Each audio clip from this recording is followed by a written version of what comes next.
Aragon se court ce week-end et Maverick Viñales ne sera pas sur la grille. Encore. Après Silverstone, ça fait 2 grands prix d'affilée qu'il regarde depuis chez lui et c'est Pol Espargaro qui remonte sur la KTM Tech 3 à sa place. Officiellement, l'Espagnol soigne son épaule gauche et son équipe explique très gentiment qu'il faut lui laisser le temps qu'il faut. Sauf que pendant qu'il prend ce temps, l'usine autrichienne, elle, en prend beaucoup moins, elle avance, elle recrute, elle réécrit tranquillement la promesse qu'elle lui avait faite. Alors qu'est-ce qui se joue vraiment pendant cette convalescence ? Et pourquoi sa place chez KTM rétrécit à chaque week-end qu'il rate ? Et si vous croyez que cette histoire démarre cet été, pas du tout. Elle démarre au Sachsenring en juillet 2025. Plus d'1 an déjà. 1 an de rééducation, de retour annoncé, de retour repoussé, de communiqué rassurant. Franchement, une blessure qui traîne aussi longtemps, à un moment, ça arrête d'être un dossier médical. Ça devient un argument que l'usine peut poser sur la table à chaque discussion de contrat. Et Viñales, à 31 ans, il discute pas depuis une position de force, il discute depuis son canapé avec un compteur qui tourne dans son dos. Reprenons la chronologie, elle vaut le détour. Sachsenring donc chute violente, épaule gauche démolie, luxation, fracture, opération, vis. Il revient, il serre les dents, puis rechute et ne retrouve la grille qu'à Valence sur la dernière manche. Et cette année, aux États-Unis, nouveau souci. Une vis qui bouge. 2e passage sur la table. Là encore, on nous dit que c'est réglé, qu'il repart propre, qu'on va enfin revoir le vrai Maverick. Le vrai Maverick, celui qui gagnait des courses avec 3 marques différentes, il a jamais vraiment repointé le bout de son nez cette saison. Tenez, sauf que non. Après le Grand Prix d'Allemagne de cette année, il retourne passer des examens, cette fois au centre Red Bull en Autriche. Et les images sortent une lésion de plus, une petite déchirure de l'infraépineux, ce muscle à l'arrière de l'omoplate.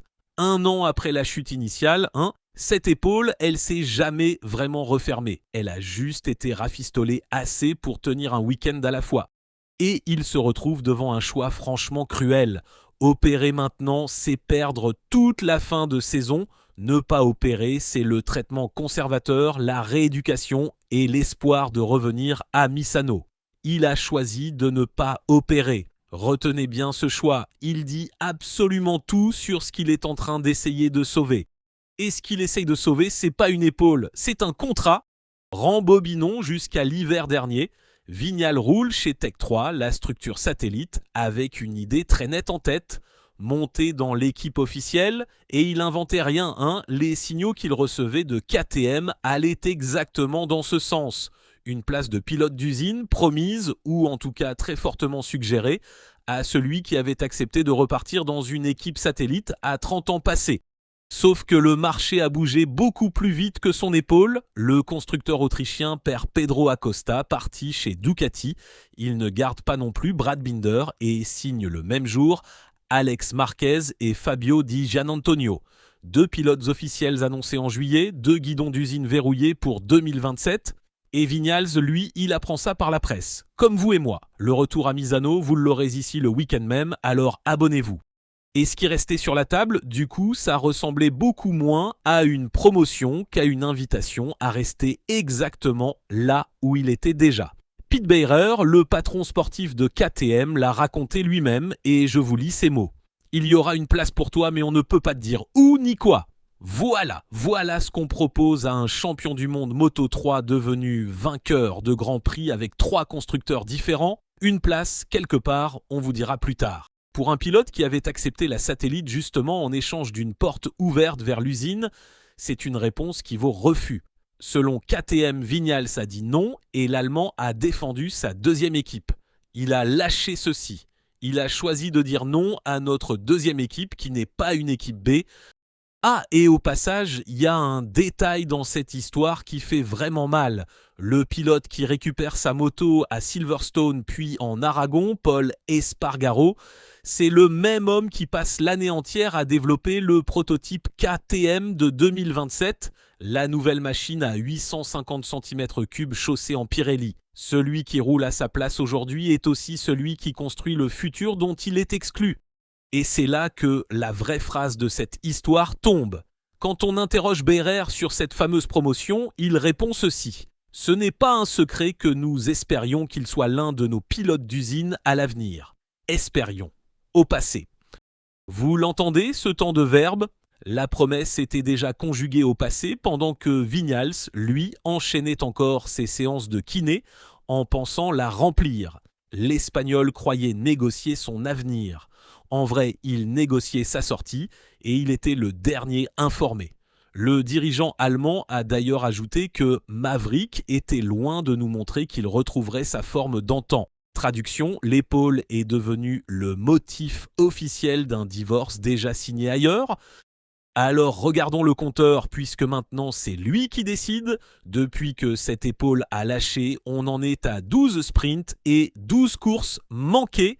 24 rendez-vous où sa moto a tourné sans lui, 24 week-ends de données, de réglages, de petits progrès sur la RC16, construits par d'autres pilotes. Un homme absent aussi longtemps en MotoGP moderne, ça devient très très vite un homme qu'on oublie. Et sa décision de refuser le bistouri prend tout son sens là. S'il se fait opérer, il perd la fin de saison, donc il perd son dernier argument. Sans courir, il ne peut plus rien prouver à personne. En repoussant l'opération, il n'a pas choisi le confort. Il a gardé une chance minuscule de remonter sur cette moto, de sortir un résultat et de rouvrir une porte que l'usine referme doucement. C'est un pari de joueur avec une épaule déchirée comme mise. Et l'ennui avec ce genre de pari, c'est que la mise, elle, se rembourse jamais. Sauf qu'un pari, ça se joue contre quelqu'un qui accepte d'attendre. Et personne, chez KTM, n'attend plus. Chez Tech 3, on parle déjà d'un effectif reconstruit autour de Luca Marini et du jeune Senna Agius. Rien d'officiel là-dedans, c'est du bruit de paddock à prendre avec des pincettes. Mais quand une équipe fait circuler l'après, c'est que l'avant est terminé. Günther Steiner, le patron de Tech 3, a été assez clair sur l'ambiance. C'est très dur de remédier à ça parce que ce n'est pas une bonne situation quand on s'affronte dans la presse. Cette épaule n'est plus une blessure, c'est une négociation qu'il perd depuis son canapé. Il reste Misano, il reste une poignée de course, il reste l'envie de finir debout et pas en communiqué médical. Franchement, je lui souhaite ce retour et je lui souhaite d'aller chercher le résultat qui fait taire une usine. Mais soyons lucides 2 secondes. Les 2 guidons d'usine sont pris, la satellite se reconstruit sans lui et le prototype de demain se développe pendant qu'il fait ses exercices. Le sport a continué sans lui et il a fait ça très bien. Un guidon, ça n'attend personne. J'espère que cette vidéo vous a plu. Et si elle vous a plu, n'hésitez pas à la liker, la partager et lâcher votre avis en commentaire.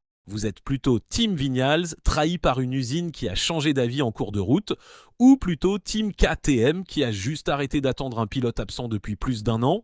On se donne donc rendez-vous très vite pour la suite.